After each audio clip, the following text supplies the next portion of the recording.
ሰላም አለይኩም ወራህመቱላሂ ወበረካቱ። እንዴት ናችሁ ወዳጆቻችን? ሰላም ናችሁ? አልহামዱሊላህ ረብል ዓለሚን። ኢንሻአላህ ሸር አድርጉት ለሌሎችም እንዲደርስ አጥር ያለ መልእክት ይኖረኛል ማለት ነው። እኔም ሐሳቤን በሰሞኑ ጉዳይ ላይ ማለት ነው። ባረከላሁ ፊኩም ሸር አድርጉልን። ድምጹ ይሰማል እንደተለመደው ጠይቃለሁ፣ ምክንያቱም ድምጽ እንዳይቆራረጥ ማለት ነው። እስኪ መስመር ላይ ያላችሁ ንገሩኝ፣ ድምጹ ይሰማችኋል? የኔ ድምጽ ወይስ ነሽዳው ብቻ? ኦኬ ድምጽ መሰማቱን እስኪ ንገሩኝ። ባረከላሁ ፊኩም።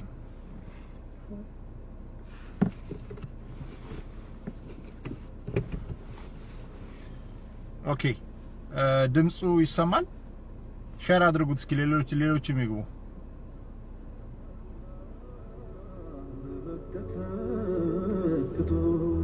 ያ ነቢ ያ ነቢ ያ ረሱል ያ ረሱል ያ ነቢ ያ ነቢ ያ ረሱል ያ ረሱል ደግሞም በአብደላህ በረሱል አባት ለዘምዘም ሊታረድ ስለተወቶበት ይሰማል። መታረዱ ቀረ ነጣው ተሰራ።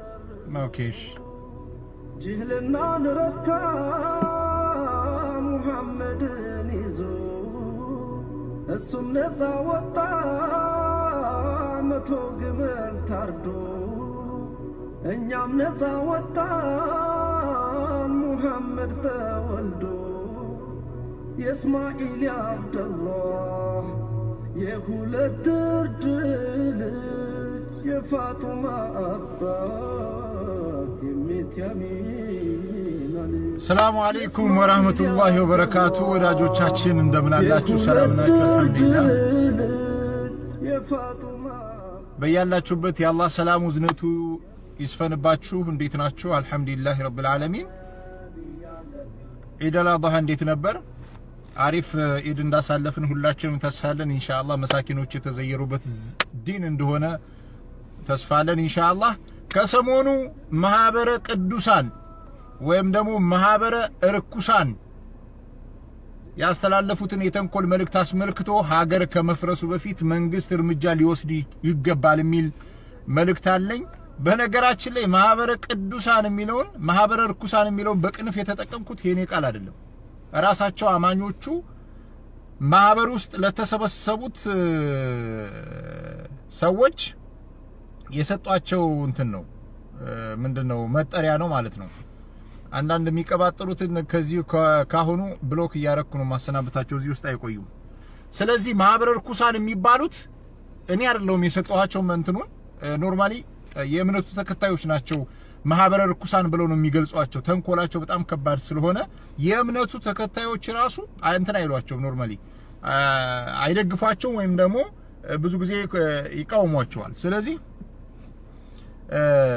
እና ኢንሻአላህ እሱን አስመልክቶ መልእክት እናስተላልፋለን ማለት ነው። ሁላችሁም እንደምታውቁት ሰሞኑን እነዚህ ሰዎች ስብስቦች አዋጅ አውጀዋል። ጦርነት እንጋጠም አይነት ነገር ማለት ነው ለኢትዮጵያ ሙስሊሞች። የኢትዮጵያ ሙስሊሞችን እንጋጠም አይነት ነገር መልእክት አስተላልፈዋል ማለት ነው። ኖርማሊ ያስተላልፉት መልእክት ሁላችሁም አይታችሁታል ብለን ተስፋ እናደርጋለን ማለት ነው። በገጻቸው በቴሌቪዥናቸውም እንደገና ደግሞ በእነሱ በሚጠቀሙባቸው የፌስቡክ ፔጆች ወይም ዌብሳይቶች ላይ በተለያዩ ቦታዎች ላይ ያስተላልፉት መልእክት አለ። ሁላችሁም አይታችሁታል ማለት ነው። እነዚህ ሰዎች ያስተላልፉት መልእክት እንደኔ ሀገር አፍራሽ ነው፣ ሀገር የሚያፈርስ ነው። ምክንያቱም ሙስሊሙ ማህበረሰብ በሰላም ባለፈውም ተደጋግሞ እንደተነጋገርነው ሌሎችም ወንድሞች ሲናገሩት እንደነበረው በሰላም ለመኖር በቃ ሁሉን ነገር ትቶ ሙስሊሙ ማህበረሰብ ወደ ልማት መንግስት ጋር ፊቱን ባዞረበት ጊዜ ከተለያዩ አቅጣጫዎች ትንኮሳዎች እየመጡበት ነው ማለት ነው። አንዴ መስጂዱን ያፈርሳሉ። መስጂዱ ሲፈርስ ራሱ ዝም ብሎ ሀዘኑን ዋጥ አድርጎ ቻል አድርጎት ሲያበቃ እንደገና ደግሞ በተለያዩ ወቅቶች ላይ እንጋጠም የሚል ማለት ነው። በግልጽ ቋንቋ ነው የተቀመጠው። በግልጽ ቋንቋ በቃ የጂሃድ በእነሱ ያኒ በእኛ አጠራር ስንጠራው ጂሃድ ሊባል ይችላል። ምክንያቱም ሃይማኖታዊ ጦርነት ነው ያወጁት ማለት ነው። እና እንደዚህ አድርገው ሀገር እንዲፈርስ ጥሪ እያስተላለፉ ነው ማለት ነው። ይሄንን ጥሪ እኛ እንዴት ነው የምናስተናግደው? ምንድነው ለኛ መልእክቱ የሚያስተላልፍልን? መንግስትስ ምንድነው እያደረገ ያለው በአሁኑ ሰዓት? ይሄንን መልእክትስ ሙስሊሙ ማህበረሰብ ላይ ያሉ የእምነት አባቶች ቢያስተላልፉት ምንድን ነበር ሊከሰት የሚችለው የሚለው እናያለን። በመጀመሪያ ደረጃ እነዚህ ማህበረ ቅዱሳን የሚባሉ አካላት በአንድም ይሁን በሌላ ምክንያት የመንግስት ስርዓቱን በማዳከም የራሳቸውን ዓላማ አንግበው ኢትዮጵያ ውስጥ ያሉ ሃይማኖቶችን በተለይ ስፔሻሊ ሙስሊምን ኢስላምን አጥፍተው የራሳቸውን እምነት ብቻ ለማስፋፋት ጥረት ለማድረግ ነው እንቅስቃሴ እያደረጉ ያሉት ማለት ነው። ለዚህም በተለያዩ ጊዜያቶች ማህበረ ቅዱሳን በመንግስት ጀርባ ሆኖ ከመንግስት ጀርባ ሆኖ ሲፈጽመው የነበረውን በደል ሁላችንም የምናቀውና የምናስታውሰው ነው። ላለፉት 7 ዓመታቶች የኢትዮጵያ ሙስሊም በሀገሩ ላይ ከፍተኛ የሆነ በደል ከፍተኛ የሆነ እንግልት ሲፈጸምበት የመጀመሪያው በማማከር የተሳሳተ መረጃ ለመንግስት በመስጠት ይሄ ማህበረ ቅዱሳን ትልቅ ሚና ነበረው ማለት ነው። ሙስሊሞች እርምጃ እንዲወሰድባቸው ለምሳሌ ያክል ጥናቶችን አጥንቷል። ጥናቶችን አጥንቶ የኢትዮጵያ ሙስሊሞች በዚህ ከቀጠሉ አሁን 50 በመቶ ሆነዋል። የሀገሪቱ 50 በመቶ ሆነዋል። በዚህ ከቀጠሉ ደግሞ ወደ 70 በመቶና ልክ እንደዛው ያድጋሉ። ስለዚህ ለኢትዮጵያ ኦርቶዶክስ የሙስሊሞች ቁጥር መጨመር ወይም ደግሞ የሙስሊሞች መጠናከር አደጋ ነው፣ ስጋት ነው፣ ለመንግስትም አይበጅም። እነዚህ ሙስሊሞች ከአልሸባብ ጋርም ሆነ ከተለያዩ ዓለም አቀፍ ውግዘት ከደረሰባቸው አካላት ጋር በመገናኘት ሀገሪቱን ሊያፈራርሱ ነው፣ መንግስትንም ሊያፈራርሱ ነው። በእጃዙር የሌሎች አጀንዳ ማስፈጸሚያ እየሆኑ ነው የሚል የተሳሳተ መረጃ ለመንግስት በመስጠት ያው መንግስትም ጥላቻው እንዳለ ሆኖ ማለት ነው የኢትዮጵያ ሙስሊሞች ንጹሃን ኡስታዞቻችን እንዲታሰሩ እንዲንገላቱ መከራ እንዲደርስባቸው እስር ቤት ውስጥ ወጣቶች፣ ሴቶች፣ ወንዶች ሁሉም እንዲታጎሩና ዑለሞችም እንዲበታተኑ መስጊዶች እንዲደፈሩ የሙስሊሞች ደም በከንቱ እንዲፈስ አስደርጓል ማለት ነው። ይሄ ማህበረ ርኩሳን ስብስብ ማለት ነው። ስለዚህ ይሄንን ነገር መንግስት አሁንም ትኩረት ሰጥቶ ካልሰራበት ሀገሪቱ ልትፈርስ ትችላለች። ሀገሪቱ ትፈርሳለች። ሙስሊሙ ማህበረሰብ ዝም ያለው በደል ሳይደርስበት ቀርቶ ሳይሆን ሳይበደል ቀርቶ ሳይሆን ነገር ግን ለምጣዱ ሲባል አይጧ ትለፍ አይነት አባባል ወይም ደግሞ ልክ እንደዛ አይነት አካሄድ ስለተከተለ ነው። ለምሳሌ ያክል ራቅ ያሉትን ጊዜያቶች እንኳን ብንሄድ በአጼዎቹ ጊዜ ልክ በእነዚሁ በማህበረ ርኩሳን አማካሪዎችም አማካኝነት ማለት ይቻላል ሐረር ውስጥ ቢያንስ ከ3 ከ4 በላይ መስጊዶች ወደ ቤተክርስቲያንነት ተቀይረዋል። ይሄ ሁላችንም የምናውቀው ታሪክ ነው። እነዚህ ቤተክርስቲያኖች ቀደም ሲል መሳጅዶችና መድረሳዎች ነበሩ ማለት ነው። እነዚህ ሲቀየሩ ሙስሊሙ ማህበረሰብ በደል እየደረሰበት አልነበረም ወይም አይደለም ወይ? ምን አለ? ጦርነት አወጀ ወይ? ወደ ኦርቶዶክሶች ጣቱን ቀሰረ ወይ? ኦርቶዶክሶች ናቸው እንደዚህ ያደረጉን ብሎ አለ ወይ? አላለም። ያለውና የተቃወመው በወቅቱ የነበሩ ስርዓቶችን ነው፣ በወቅቱ የነበሩ አመራሮችን ነው። አሁን በቅርቡ እንኳን ጎንደር ውስጥ በተደጋጋሚ መስጊድ ሲቃጠል አክሱምና ላሊበላ አሁንም ጨምሮ አክሱምና ላሊበላ ሙስሊሞች በተወለዱበት ሀገር መስጊድ እንዳይሰሩ ሲከለከሉ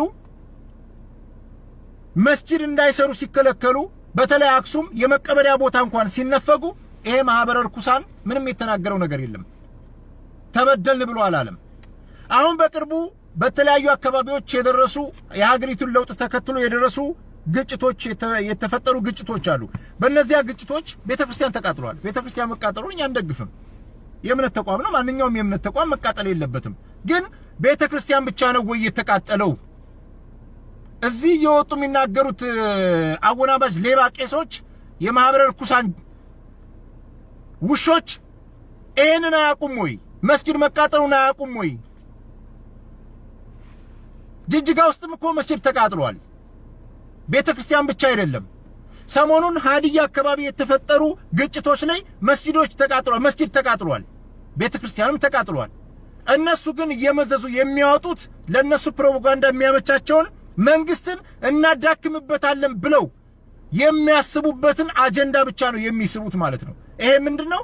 መስጂድ የተቃጠለባቸውን ትተው ቤተክርስቲያን የተቃጠለባቸውን ብቻ ሀገሪቱ ውስጥ ኦርቶዶክስ የሚባለው እምነት እየተጨቆነ በአራቱም አቅጣጫ ተከባሃል፣ ያዝ፣ ወጥር እያሉ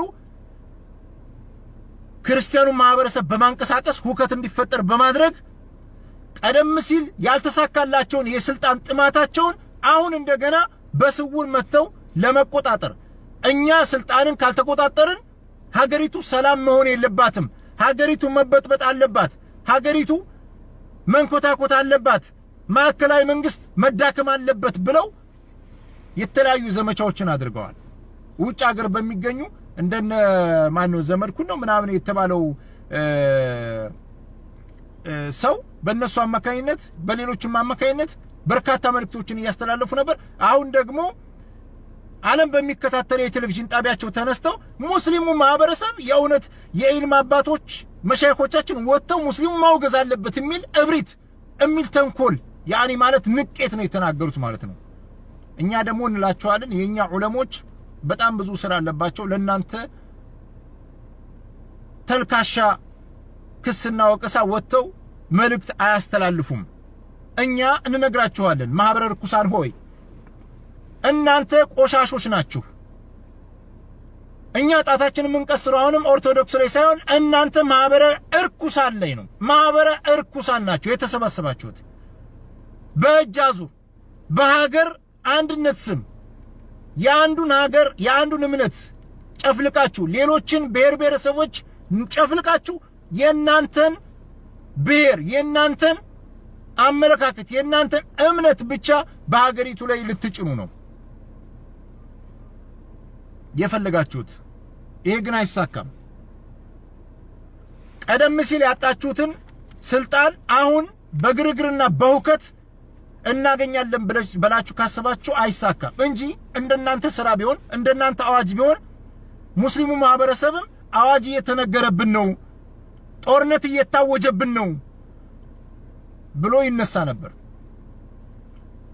በእውነት እንደ እድሜያችሁ ማሰብ ብትችሉ እድሜያችሁ ስትታዩ ሸበት ቀላቅላችኋል። ትልልቅ ናችሁ፣ የእንጨት ሸበት ናችሁ፣ የእንጨት ሸበቶች ናችሁ እንጂ እንደ ሰው ብታስቡ ህሊና ቢኖራችሁ ጎንደር ላይ እስቴ ላይ መስጂዶች ሁለት መስጂዶች በእሳት አልጋዩም ወይ? የዛኔ የት ነበራችሁ? አውግዛችኋል ወይ? የማንም እምነት መነካት የለበትም። የኛ ሙስሊም ኡስታዞቻችን ግን የእናንተ ቤተክርስቲያንም ሲቃጠል ሶማሌ ክልል ላይ ጅጅጋ ላይ ወጥተው ይሄን የሚያደርጉት ሙስሊሞች እንዳልሆኑ ይታወቃል። የአብዲ ኢሌ ጀረሬዎች ጀሌዎች እንደሆኑ ይታወቃል። ነገር ግን በጣም በርካታ ኡስታዞች ተገቢ አይደለም ብለዋል። ይሄ ሲባል ጅጅጋ ውስጥ ያለው ቤተክርስቲያን ሲፈርስ የተለያዩ ኡስታዞች ወጥተው ተገቢ አይደለም ሲሉ፣ በተቃራኒው በተመሳሳይ አክሱም ላይ ያሉ ወንድሞቻችን የመስገጃ ቦታ ተከልክለዋል። የመስገጃ ቦታ ተከልክለዋል። የመቀበሪያ ቦታ ተከልክለዋል። እስቲል እስካሁን ድረስም ራሱ እየተቀለደባቸው ነው ያለው። አሁን እንኳን የኢደል አድሃን ያከበሩት በሚያሳዝን ሁኔታ ነው። ይሄ እንዳለ ሆኖ ነው እንግዲህ እናንተ ጅራፍ ራሱ ገርፎ ራሱ ይጮሃል እንዲሉ የምትሉት። አጣዬ አካባቢ ያለውን ብንመለከት ወሎ ተቻችሎ የኖረውን ተቻችሎ የነበረውን ወሎን በማተራመስ መቻቻሉ እንዲያከትም መቻቻሉ እንዲያበቃ ሁከት እንዲፈጠር ቤተክርስቲያን እስከማቃጠል ደርሳችኋል። እናንተው ናችሁ ያቃጠላችሁት። ኦነግ ሳይኖር ኦነግ አለ በማለት ቀጣፊ ቆሻሾች ቤተክርስቲያን ካቃጠላችሁ በኋላ እየቀረጣችሁ እንደገና ኦነግ መጣል ወጥር ውሻው አሳምነው ጽጌ ምን ሲል ነበር? አላህ Subhanahu Wa Ta'ala አዋርዶ ገደለው እንጂ ምን ሲል ነበር? ምን ሲል ነበር? ከ500 ዓመት በፊት የነበረውን ነገር በማስታወስ ይያለ ከ500 ዓመት በፊት በኢትዮጵያ ምድር ሙስሊሞች ምን ሲደርስባቸው ነበር? ባጼው ስርዓት ውስጥ ማለት ነው። እናንተ ቆሻሾች ናችሁ። ይሄ አይታያችሁም። ይሄ አይታያችሁም። ማህበረ ርኩሳን ስለሆናችሁ እርኩሶች ስለሆናችሁ የተረገማችሁና እርኩሶች ሐሰተኛ እምነት ስለያዛችሁ ቆሻሾች ስለሆናችሁ ይሄ አይታያችሁም። ቢታያችሁ ኑሮ ይሄንን ትሉ ነበር። ሌሎችም አካባቢዎች ሙስሊሞች መስጂዳቸው ውስጥ እንዳሉ ቦምብ እየተወረወረባቸው እልቂት ሲፈጠር እንደ ሃይማኖት አባት ምን ብላችኋል? አውግዛችኋል? ዛሬ ተነስተ እንደገና የምታላዝነው ውሻ ይመስል የምትጮኸው የዛኔ አውግዛችኋል ወይ? ስለዚህ አሁንም ቢሆን እኛ መልእክታችን አሁን ያለው ስርዓት የዶክተር አብይ ስርዓት እነዚህን አራሙቻዎች እነዚህን የሀገር ጸር አረሞች በህግ ቁጥጥር ስር ሊያውላቸው ይገባል። በህግ ሊጠይቃቸው ይገባል። ጦርነት ነው ያወጁት። በሙስሊሙ ማህበረሰብ ላይ ጦርነት ነው ያወጁት። ደግሞ በጣም የሚያሳፍረውና የሚያሳዝነው ከንግግራቸው ውስጥ ልክ ሙስሊሙ ማህበረሰብ ሀገር እንዳልገነባ ሙስሊሙ ማህበረሰብ ሀገር ገንብቶ እንደማያውቅ ለሀገሩ እንዳልተቆረቆረ ጣሊያንም ምስክራችን ነው ይልልኛል አንዱ ድንፈፍ ቄስ ማለት ነው። ጣሊያን ምንድነው ምስክርነትህ? ለኦርቶዶክስ ብቻ ነው ጣሊያን የመሰክረው? አለኮ ቪዲዮ ማስረጃ አለ። ጣሊያንን እናንተ ታቦት አውጥታችሁ ታቦት አሰልፋችሁ ጣሊያን ሲመጣ ጣሊያን እንደተቀበላችሁት ጣሊያንን እንዳስተናገዳችሁት እኮ መረጃዎች አሉ። ከናንተ በላይ ባንዳ ከናንተ በላይ ሀገር ሻጭ አለ እንዴ? ከናንተ በላይ ሀገር ሻጭ አለ? በፊትስ በነበረው የጣሊያን ውጊያ ላይ ሁሉስ ኦርቶዶክስ ብቻ ነበር ወይ ጣሊያንን የመከተው? ሙስሊሙ ነው የታባል ታደርገው ነው? ሙስሊሙ እንደ ዘጋ እንደ ሀገር ይችን ሀገር ለመጠበቅ አልተዋጋም ወይ? አጥንቱን አልከሰከሰም ወይ? ጀግንነታችንን ጣሊያን ይመስክር የምትለው ቤተክርስቲያን ብቻውን ተዋግቷል እንዴ? የት አለ አንተ? አንተማ በየስርቻው ስትደበቅ ነበር እኮ። አንተ በየስርቻው ስትወተፍ ነበር። ሌሎቹ ቢናገሩ ያምርባቸዋል ጀግኖቹ። ሌላው ቀርቶ የራሳችሁን ዜጎች እንኳን አጼ ቴዎድሮስ መጥቶ ባይበታትናችሁ የራሳችሁን ዜጎች ቤተክርስቲያን ውስጥ ተሰባስበህ ጭሰኛ አድርገህ ገበሬውን ምን ስታደርጓቸው ነበር? ታሪክ አታነብም እንዴ? አጼ ቴዎድሮስ መጥቶ ነው ለአንድ ቤተክርስቲያን ከ3 ቄስና ከአንድ ዲያቆን ከ2 ቄስና ከአንድ ዲያቆን በላይ ያለው ስራ ፈት ነው ተንቀሳቀስ ዳይ ወደ ስራ ብሎ የበተነህ ማለት ነው። ለራሳችሁን አማኞች እንኳን የምትበዘብዙ ሌላው ቀርቶ በቅርቡ እንኳን ቤተክርስቲያናችሁ ውስጥ የራሳችሁን አማኞች በድንጋይ ወግራችሁ አልገደላችሁም እንዴ?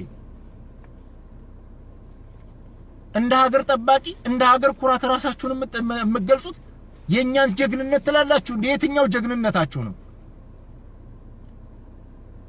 ጣሊያንን በማባረር ረገድ ሃይማኖት፣ ዘር፣ ቋንቋ ሳይለይ ነበር ሁሉም ዳር እስከ ዳር ተነስቶ ሀገሬን ነጭ ወረረው ሀገሬን ጠላት ወረረው ብሎ ሁሉም በቅርቡ እንኳን ስታከብሩ የናንተ እምነትና ብሔር ብቻ ጣሊያን እንድትዋጋ አድርጋችሁ ነው የሌላውን ተጋድሎ ቀምታችሁ። ሌሎች ከኦሮሚያ መጥተው አልዘመቱም እንዴ? ባላባቶች ከሌሎች አካባቢዎች ያሉ እንትኖች ገዢዎች የአካባቢ ገዢዎች ጣሊያንን በማንኮታኮት ጣሊያንን በማባረር በኩል እንቅስቃሴና ውጊያ አላደረጉም እንዴ? እናንተ ብቻ ናችሁ። ሌላው ደግሞ ማስጠንቀቂያ ነው ይላል አንዱ ቄስ ሲናገር። ይሄ እንኳን በጣም ያስቃል። ማን ነው የምታስጠነቅቀው? ማን ነው ሆነሽ ማንን ታሚያለሽ ይባላል። እንዴት አንዱ ዜጋ ተነስቶ ሌላኛውን ዜጋ ያስጠነቅቃል? በየሚዲያው ታዲያ ሌሎቹ ዜጎች ከሀገራቸው መፈናቀል የለባቸውም ብሔሮች ጥቃት ደረሰባቸው ገለመሊ ምናምን እያላችሁ የምትጮሁት ሌሎቻችሁም አንድ እንኳን ሌላ አክቲቪስት ሲያወግዝ አልታየም። ይሄን በተመለከተ ማለት ነው። ምንድነው ማስጠንቀቂያው? ተንኮላችሁን ነቅተንባችኋል። አውቋል ተንኮላችሁን። ለዚህ ነው እኮ ሙስሊሙ ማህበረሰብ ሀገር ወዳድ ነው። ሙስሊሙ ማህበረሰብ ሰላም ወዳድ ነው። ሙስሊሙ ማህበረሰብ ለዚች ሀገር የማይተካ ሚና አለው ብለን የምንለው እንደዚህ ነው። የጦርነት ነጋሪት ስታውጁለት ሙስሊሙ ማህበረሰብ ጎራዴውን ይዞ አላሁ አክበር እያለ ወጥቶ ቤተክርስቲያናችሁን እንዲያፈርስ ነው በእናንተ የምትፈልጉት። ሁከት እንዲፈጠር፣ መንግስት እንዲዳከም፣ እንዲሽመደመድ ነው የምትፈልጉት። እኛ ግን ያን አላደረግንም፣ አናደርግምም። የእናንተን የሸይጣን ጥሪ ተቀብሎ የሚወጣላችሁ የለም፣ ሀገር የሚያፈርስላችሁ የለም። ነገር ግን ይሄ ሲባል እንደፈለክ አንዛርጠህ እንደፈለክ አረቂና ጠላን ደብስቀ መተህ እዚህ ስታናፋ ስታቀርሽ ውለህ ዝም ብለህ ትቀመጣለህ ማለት አይደለም። እነዚህን ሰዎች መንግስት ጠይቆ ለህግ አቅርቦ እርምጃ ካልወሰደ በእርግጥም መንግስት የለም ብለን እናምናለን። እነዚህን ሰዎች እነዚህን የጦርነት ነጋሪ ሰዎች መንግስት አውጥቶ ለህግ አቅርቦ በተናገሯት እያንዳንዷ ቃል በህግ አግባብ ካልጠየቀ መንግስት የለም ብለን እናምናለን። ምክንያቱም በአንድ በሰላም በተከበረ ሀገር ውስጥ መንግስት ባለው ሀገር ውስጥ የጦርነት አዋጅ ክተት እያለ አዋጅ የሚያስነግር ጸረ ሀገር ጸረ ሰላም ዝም ከተባለ ይሄው ነው። በመሰረቱ እስከ ዛሬ ድረስም ጎንደር ላይም ሌሎች አካባቢዎችም ላይ መስጂድ ውስጥ ቦምብ ሲጣል ሙስሊሞች ሲገደሉ ሶላታቸው ውስጥ እንዳሉ ምንም ነገር ሳይጠይቅ ስለቀረ ነው። አማራ ክልል ውስጥ ይጠየቃሉ አሉን፣ አልተጠየቁም።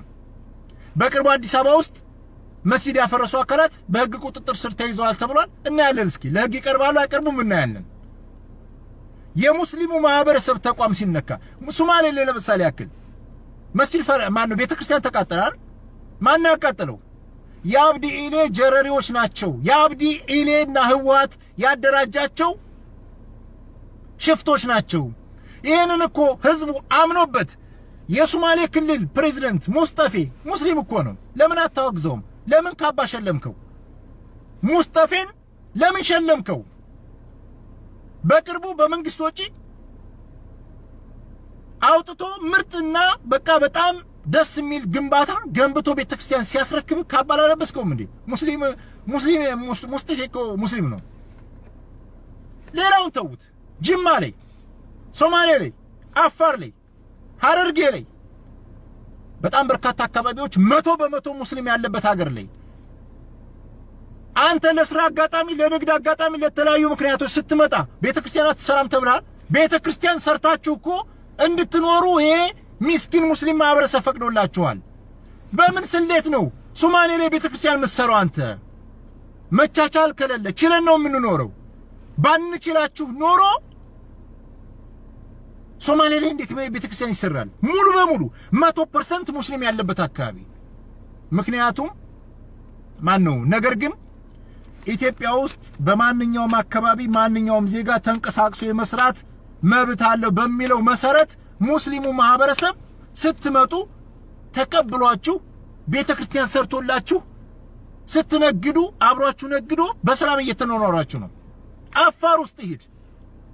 አፋር ክርስቲያን አለ? አፋር የለም። የአፋር ክርስቲያን የለም። አፋር ክልል ውስጥ ግን ቤተክርስቲያን አለ። ሐረርጌ ውስጥ ክርስቲያን የለም፣ ነገር ግን ቤተክርስቲያን አለ። ጅማ ውስጥ ሙስሊሙ ማህበረሰብ ወደ 100% የሚጠጋበት ወይም ከ99% በላይ ሙስሊም በሆነበት ሀገር ውስጥ ቤተክርስቲያን አለ። ነገር ግን ምንም አልተባለም። ይሄንን ሳላያችሁትም እንዴ ማህበረ እርኩሳኖቹ? ይሄንን አላያችሁትም ወይ ነው? እናንተ የምታዩት ሁከት የምትቀሰቅሰውን ብቻ ነው። ሀዲያ አካባቢ ቤተክርስቲያን ተቃጥሏል። ነገር ግን ሀዲያ ሙስሊም የለም። ግን የሀዲያዋን ዜና አላነሷትም። ለምን? ሲመነዝሯት የፖለቲካ ትርፍ አታስገኝም። ማናቃጠለው ሊሉ ነው። ሀዲያ አካባቢ ቤተክርስቲያን ተቃጠለ ብለው ቢሉ ማናቃጠለው ሊባሉ ነው። ከሙስሊም ውጭ አለው ሌላውም አካባቢ ማናቃጠለው የሚል ጥያቄ ያስነሳል። የሀዲያውን አካባቢ ቤተክርስቲያን መቃጠል አላነሷትም። ለምን? ዓላማቸው ይታወቃል። ዓላማችሁ ስለሚታወቅ ነው። አሁንም ቢሆን በተለያዩ ሀገሪቱ ክፍሎች አረንጓዴ ቢጫ ቀይ ባንዲራን እንድንጠራ ያደረጋችሁን መሃሉ ኮከብ የሌለበትን እናንተው ናችሁ። የኛ ባንዲራ ነው ብላችኋል። ዓላማችሁን ስለምናቀው አረንጓዴ ቢጫ ቀይ ባንዲራ ተሸክመ ብትወጣ እንገላለን፣ ወደ ዳር ጥግን ያዝ እንላለን። መሃሉ ላይ ኮከብ የሌለበት ሲቀር ያለበት ሲቀር አሁንም ቢሆን በተለያዩ አካባቢዎች የምታላዝነው በእምነት ስም የደበከውን ማንነትህን የደበከውን ተንኮልህን የደበከውን መርዝህን ለመርጨት ነው። ስለዚህ ሁሉም ኢትዮጵያዊ የእናንተን ቆሻሻነት ያውቃል። ኢብናስ የእናንተ የእምነቱ ተከታዮች ጭምር ቅድም እንደነገርኳችሁ ዞር ዞር ብላችሁ ተመልከቱ። አሕዛባውያን ነው የሚሏችሁ ወይም ደግሞ የተረገሙ ነው የሚሏችሁ የማህበረ ቅዱሳን ሰዎችን ማለት ነው። ምክንያቱም ቤተክርስቲያን ውስጥ ቄስና ቄስ እንዲጣላ እንዲደባደም፣ ሲኖዶስ ውስጥ ቄስና ቄስ እንዲጣላ እንዳይተማመን፣ እርስ በርሱ በአንድነት እንዳይቆም ከፍተኛ ተንኮል እንደምትሰሩ ይታወቃል። የሀገሪቱን በጀትም ለመቆጣጠር የሀገሪቱን ኢኮኖሚ በእጃዙር ለመቆጣጠር ብዙ ርቀት እንደሄዳችሁ፣ ነገር ግን ከንቱ ድካም ትርፋችሁ ድካም ብቻ እንደሆነ ይታወቃል። ስለዚህ እነዚህ ከላይ የሞከራችኋቸው ለበርካታ ጊዜያቶች የሞከራችኋቸው ተንኮልና ሴራዎች ሳይሳኩ ሲቀሩ ዛሬ ደግሞ ሙስሊሙን ምስኪኑን ሙስሊም ማህበረሰብ እናስጠነቅቃለን ገለመሌ ምናምን እያልክ ጠላህን ገልብጠህ መተህ ታናፋለህ ማለት ነው። ይሄ እንደሚያስጠይቅ እንኳን ልብ አላልክም። ኢትዮጵያ ውስጥ እየኖርክ በህግ የምትተዳደር በህገ መንግስት በህግ የምትመራ መንግስት ያላት ሀገር ውስጥ እያለ አንተ አስጠንቃቂ፣ አንተ ዛቻ ሰጪ፣ አንተ አንደኛውን ባለ ሀገር አንደኛውን ደግሞ ሀገር የሌለው አድርገህ ብቅ አልክ። ይሄ ብልግና ነው። ብልግናችሁን እንነግራችኋለን። ብልግናችሁን የሚነግሯችሁ ትልልቅ ዑለሞችና ኡስታዞች ሳይሆኑ እኛ ከነሱ በታች ያለ ነው ተራው ሰው እየወጣን እንደዚህ አድርገን እናንጨፈጭፋቸዋለን፣ እንነግራችኋለን ማለት ነው። በየትኛውም መስፈርት በየትኛውም አካባቢ ሰማይ ዝቅ መሬት ከፍ ቢል የክርስትና የማህበረ ቅዱሳን አስተሳሰብ ኢትዮጵያ ውስጥ አይነግስም። የአጼው ስርዓት አመለካከት ኢትዮጵያ ውስጥ አይነግስም። ይሄንን ብትችል በሰላም ዋጠው፣ ባትችል እየመረረህም ቢሆን ብትችል ባትችል በግድህም ቢሆን እየመረረህም ቢሆን ዋጠው። ስለዚህ መንግስት ካሁኑ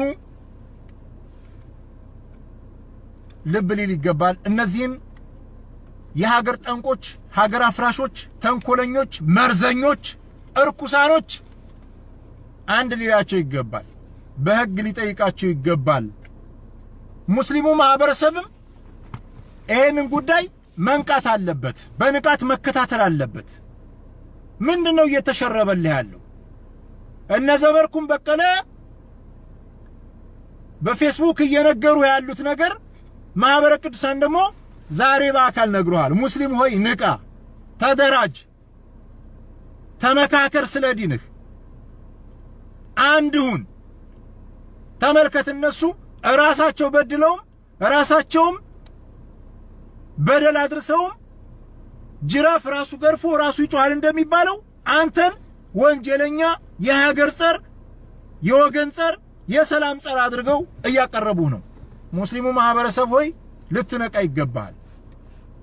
የአክሱም ሙስሊሞች ጉዳይ የመላው ኢትዮጵያውያን ሙስሊሞች ጉዳይ መሆኑን ልታስተጋባ ይገባል።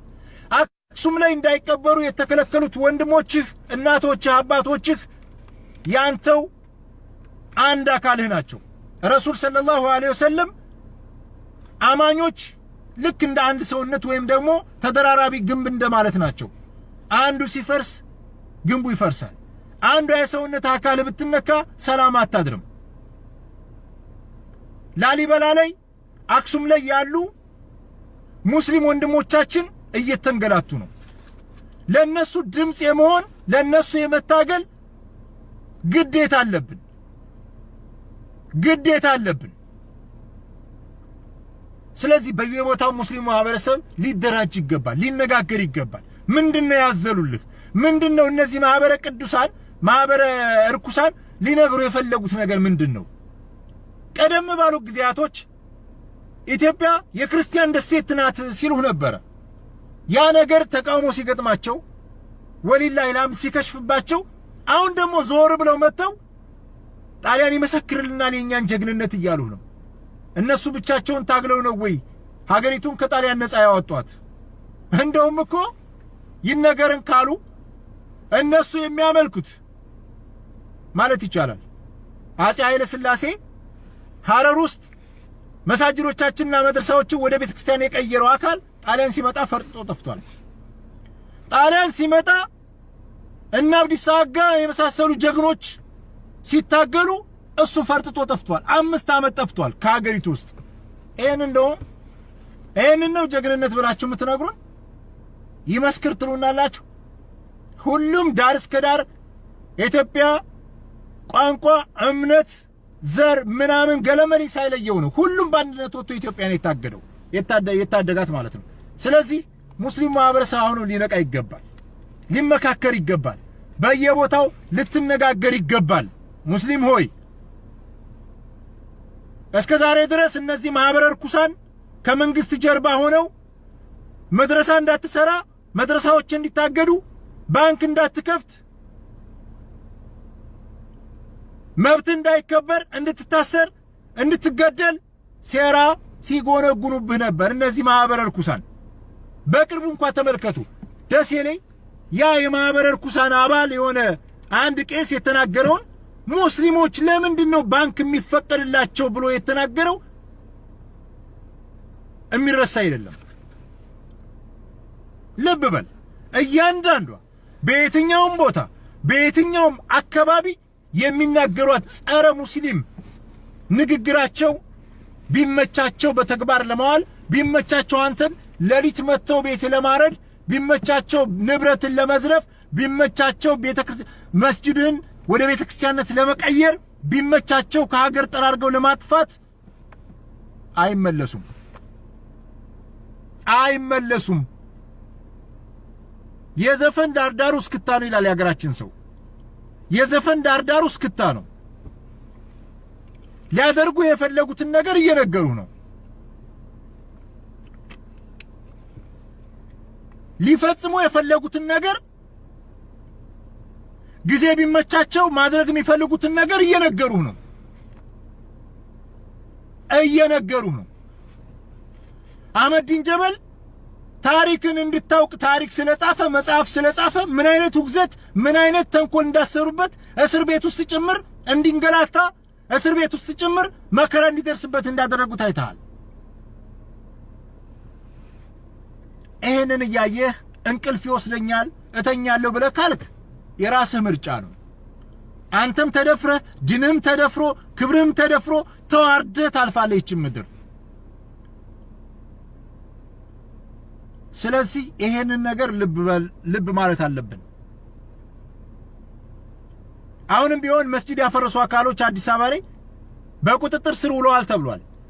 በቁጥጥር ስር መዋል ሳይሆን በዋናው በር ይዞ በጓሮ በር መልቀቅ ሳይሆን ለህግ መቅረባቸውን መከታተልና ማረጋገጥ መቻል አለብን። የህግ ባለሙያ ሙስሊሞች ይሄን ልታስቡበት ይገባል። እንዲሁ ዝም ብለህ ፋይል ስታገኝ ብቻ ፋይል እየተሸከምክ ለዱንያ ብቻ አይደለም ወደ ፍርድ ቤት መሮጥ ያለብህ። በሙስሊሞች ላይ የሚቃጣ ማንኛውም ህገወጥ ድርጊት የማውገዝና ወደ ህግ የማቅረብ ለምን እንዴት የማለት የመጠየቅ ኃላፊነት አለባችሁ ምሁራን ሙስሊሞች ላይ። ምሁራን ሙስሊሞች ልትነቁ ይገባል፣ ልናነቃ ይገባል። ሙስሊሙ ማህበረሰብ አክቲቪስቶች እነሱ ቀን ከሌት የሐሰት ፕሮፓጋንዳ እየፈጠሩ እየተናገሩ እኛ እውነት ይዘን ለምንድን ነው ዝም የምንለው?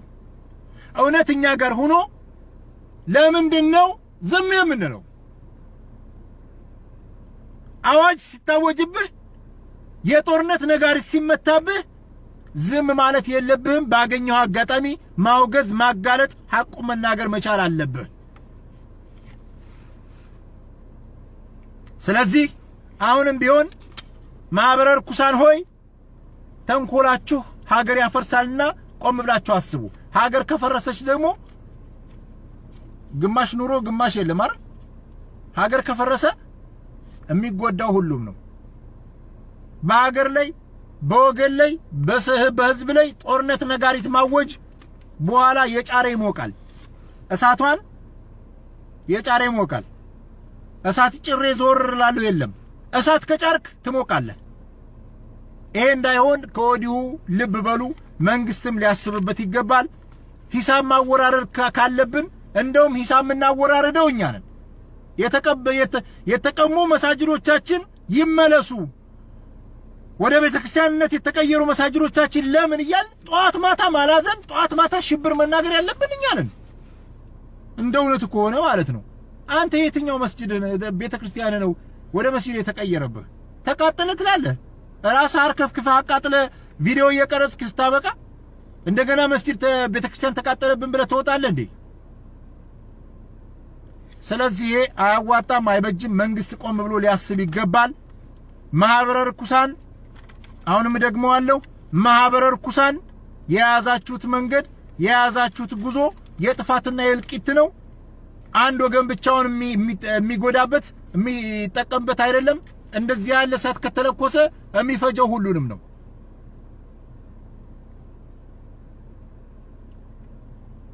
አሁን አንድ የዲን ኡስታዝ ተነስቶ ጎበዝ ተነስቶ ተወራሃል፣ ጥልቆም ያለ ጥልቆን ገጀራም ያለ ገጀራን ይዘውጣና መስጂድን ያቃጠሉበት አካላት ሙስሊም ክርስቲያኖች ናቸውና ክርስቲያኖች ላይ ዝመት ቢል ምንድን ነበር የምትሆነው? ምድር መቼም ትንቀረቀባለች። ምድር አቧራው ይጤሳል አይደል? እናንተ ስትናገሩ ግን ምንም ነገር አይባልም። ሙስሊሙ ማህበረሰብ ሲናገር እናንተ ያንዳንዷን ነገር ትመነዝሯታላችሁ። እናንተ እንደፈለጋችሁ ትናገሩ። የእናንተ ንግግር ቅዱስ ነው፣ የኛ ውግዝ ነው። እንደዚህ ያለ የለም። ከና አመለካከትህ ከነ ቅርሻትህ ገደል ግባ። ይሄን ነው የምንላችሁ። ማህበረ ርኩሳን ወደ መጨረሻው እየሄድኩ ነው። ማህበረ ርኩሳን ይወክለኛል። ማህበረ ርኩሳንን ለምን ተናገርክ የምትል ኦርቶዶክስ ካለ ተከትላቸው ገደል ግባ። ተከትላቸው ገደል ግባ። ይወክሉኛል ካልክ እኛ የተናገርነው ሙሉ ክርስቲያኖችን ሳይሆን እንደዚህ ያሉ ብልግና ያለባቸውን ሰዎች ነው። ብልግና ያለባቸው ሰዎች ስንናገር ባለጌንም አትንካብን ካልክ አንተም ባለጌ ነህ። ባለጌን አትናገርብን ካልክ አንተም ባለጌ ነህ። ስለዚህ አንተንም አብረን እንወርፋለን ማለት ነው። አብረህ ካወገዝክ እነዚህ ባለጌ ናቸው፣ እነዚህኛን አይመጥኑንም፣ እምነታችን ውስጥ ሰርገው የገቡ ባለጌዎች ናቸው ብለህ ካልክ ማሰላማ አብረን እንጓዛለን። እንደተከባበርን እንዳከበርናችሁ ልበል እንጂ ምን እንደተከባበርን እላለሁ። ተከባበርን የሚባለው ከሁለቱም ወገን ሲሆን ነው። ለማንኛውም እስከ ዛሬ ድረስ ችለን ኑረናል። ዛሬ ትላንትና የነበረውን አስተሳሰብና አመለካከት ትላንትና የነበረውን ሁኔታ ዛሬ እደግማለሁ የምትል ካለህ በእርግጥም አንተ ቁሞ ቀርነህ ከዘመኑ ጋር መራመድ አልቻልክም። ዘመኑ የሚጠይቀው አስተሳሰብ የለህም። ስለዚህ ገለል ብለህ ከመንገድ ላይ ራስህን አብዴት ማድረግ አለብህ። ይሄን መልእክታችንን ለሌሎችም ሼር አድርጉልን፣ ለሌሎችም አድርሱልን። ማህበረ ርኩሳንም የሚናገራትን ነገር እየተከተልን እኛም እንናገራለን። በተረፈ ሰላማችሁን ያብዛው፣ ባላችሁበት ይጠብቃችሁ። ሰላም ወዳድ የሆነ ሀገር ወዳድ የሆነ ሁሉ እንወደዋለን፣ እናከብረዋለን። ሰላም ወዳድ ያልሆነና እንዲሁ የጦርነት ነጋሪት የሚያውጅ ካለ እኛም የጦርነት ነጋሪት እናውጅበታለን። በሚዲያ ሲመጣ በሚዲያ ነው። ካሁን በኋላ እንደዚህ ነው የምናደርገው። እየተከተልን እግር በእግር መናገር ያለብንን ማስተላለፍ ያለብን መልእክት እናስተላልፋለን። መንግስት ግን ቆም ብሎ ሊያስብበት ይገባል። ለመንግስት ቅርብ የሆናችሁ አካላትም ይሄን መልእክት እንደዚህ ያለው መልእክት ማለት ነው ልታስተላልፉለት ይገባል። መንግስትን ማለት ነው። ጨርሻለሁ። ማህበረ ርኩሳን በድጋሚ ከድርጊታችሁ ታቀቡ፣ ከተንኮላችሁ ታቀቡ፣ አገር ከማጥፋት ታቀቡ ብያለሁ። ይሄን ነው የምለው።